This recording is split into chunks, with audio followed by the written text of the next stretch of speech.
We can focus on anything. We can focus on anything, but by putting your energy and focus on things that you have no control over, you're basically giving away your power. You're giving away your ability to make a positive change in your own life.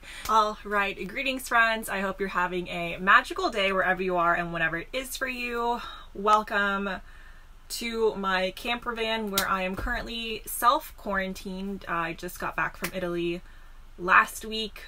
What a crazy time, but I feel like I've taken last week to really gain mental footing. Italy, we were basically under lockdown for like 3 weeks, and then I came here and then I'm under like another lockdown, and then who knows how long this coronavirus lockdown is going to last. I don't think anybody knows. We could be in it for the long haul. I don't know, and there's a lot of things that we don't know during this time, and we're kind of all playing it by ear, hoping for the best, preparing for things to get a little bit worse. But I wanted to share some tips for, guys, we are going to get through it. I just want to share some tips for getting through it and then some. Getting through it and possibly blossoming or thriving during this time. We're not trying to save the world, but I feel like we can definitely be better people at the end of it, assuming we can deal with it. So these are 5 tips I put together, things that I have kind of curated from what I've noticed has been working for me, and based on like advice that I've been giving other people, what's been working for them, and based on what I really feel like people need to hear at this moment or during this time. So thank you for showing up, for being here, and let's get on with the 5 tips that I've got for you. Number 1 is to fill your cup.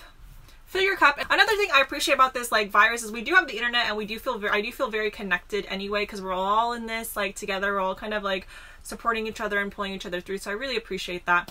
But if your cup is not full, fill your cup. And if your cup is full, then you are welcome to go ahead and fill the cups of others. Now, if your cup is not full, ask for help. That's part of tip 1. Fill your cup, including, even if that means ask for help.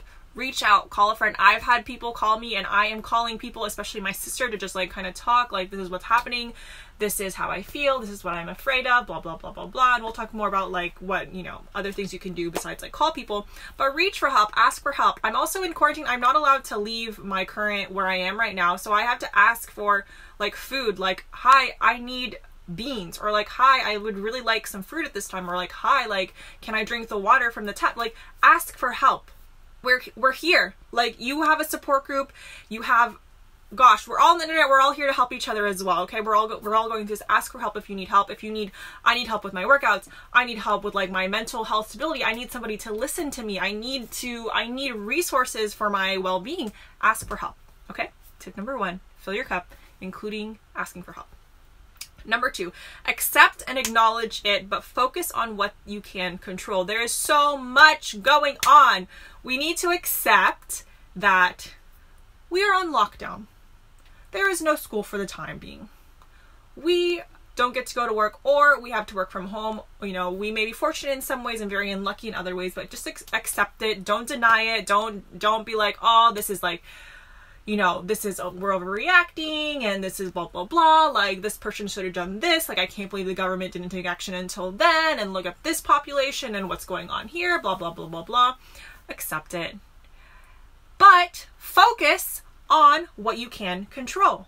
So we can complain about people that are, what's on the news right now? People going out for spring break. Okay, we can complain about that.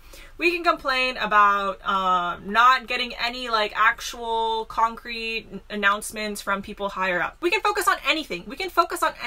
But by putting your energy and focus on things that you have no control over, you're basically giving away your power. You're giving away your ability to make a positive change in your own life. So focus on the things that you can control, such as your attitude, your routine, which I'm going to talk about later on, the things that you say, the things that you consume, your perspective, the things that you focus on, like what you eat, like how you move, throughout the day, what you choose to spend your free time on. You have control over that. So yes, acknowledge what's not, acknowledge what's going on and what's like not going on as well, but focus on the things that you do have control over. Otherwise you're just giving away your power, and you are incredibly powerful. Tip number 3 is to be strong. However, You don't have to be above the situation. If it sucks, it sucks. Okay? It's okay to not be happy during this time. It's okay to be imperfect and not positive and not optimistic and a little bit hopeless. It's okay to be that way. Granted, I still want you to focus on what you can control, but don't be above the situation. Like, don't be above expressing how you feel if it's not, you know, super optimistic or a highlight. Because if you act above it, you're actually isolating yourself even further from people will see that, you know, that and think, well, why am I not also above the situation? Why am I not thriving? Or why am I not, you know, writing the next Harry Potter series? Like, you know, be honest about your struggles. It's part of accepting it, but don't be above it. Don't put people down like, oh, you're complaining? Well, you know, at least you have like a house. Or like, oh, like, well, at least blah, blah, blah. So, yeah, don't be above it. Reach out, be relatable, support people. Tip number 4 is you can, this has never happened before. You have complete free reign to do whatever you want. You can take this time to, maybe you can write the next Harry Potter series. Maybe you can work on a language that you've been trying to learn. Maybe you can catch up on your homework. Maybe you could start a business or whatever, like if you want to like craft or something or draw or whatever. Maybe you could do that, or there's no pressure to do any of that stuff.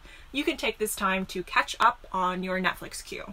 You can take this time to just read a book with no pressure. Like you can read your guilty young adult fantasy series, no pressure, yeah? There's no wrong way or perfect way. I do, at minimum though, encourage you to create a routine, like a morning routine. And this doesn't, by routine, I don't mean like, okay, like meditate for 30 minutes and then go do 100 push-ups and then write 20 pages in your journal. I don't mean that when I say routine. I mean, wake up and do like the same things every morning. Drink your tea, go to the bathroom, brush your teeth, acknowledge something good in your life, eat breakfast, or at lunch, read a book, you know, or in the evening, watch a Netflix show, whatever it is. Having a routine is going to help you, whether you choose to be incredibly productive or incredibly relaxed during this time. So there is no like right thing or right way to do a quarantine except to stay away from people. And number 5, and this is, I think, I probably should have put this first because I feel like it's super important, but define what frustrates you and look fear in the face. I think a lot of anxiety right now comes from like, I'm like, like this generic, like things are like attacking you. Nothing's attacking you, but you just have this like, well, I'm scared about this, and then this is going on, and like, I don't know when this is, and then like, it just is overwhelming like anxiety that like sits on your chest. Yeah. At least define it. Like take a piece of paper, take a journal or whatever, and write down, I am frustrated because my siblings are annoying, period. Or I'm afraid that business will be slow when I get back to work, period.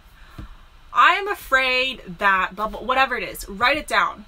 A fear, this is from my life coach, a fear named is a fear tamed. I think a lot of the time we're afraid because we don't actually know what we're afraid of. It's just like this generic, I don't even know, like, oh, I'm scared to even address what I'm afraid of, but that's even worse. At least define it, and you don't have to solve it, but I think when you at least define it, you could also interview it and question is like, is this actually a reasonable fear?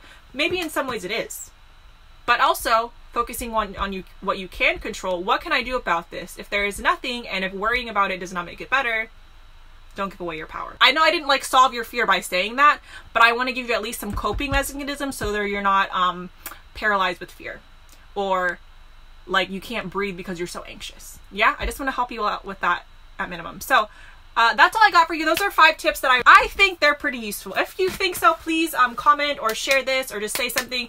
Reach out to me. I am offering free coaching calls or just like social support, mental health chats with you to help you in any way I can, whether that's tips or like that's fitness or that's nutrition or whatever it is that I can do to serve you. I would love to help fill your cup during this time. And I'm here, I'm available, I'm literally in self-quarantine. I have, not that I don't have nothing to do all day, but I'm literally free all day. I have no sort of like appointments or anything. So please reach out to me if you'd like to chat. And I want to wish you, as always, a happier, healthier, and more magical day.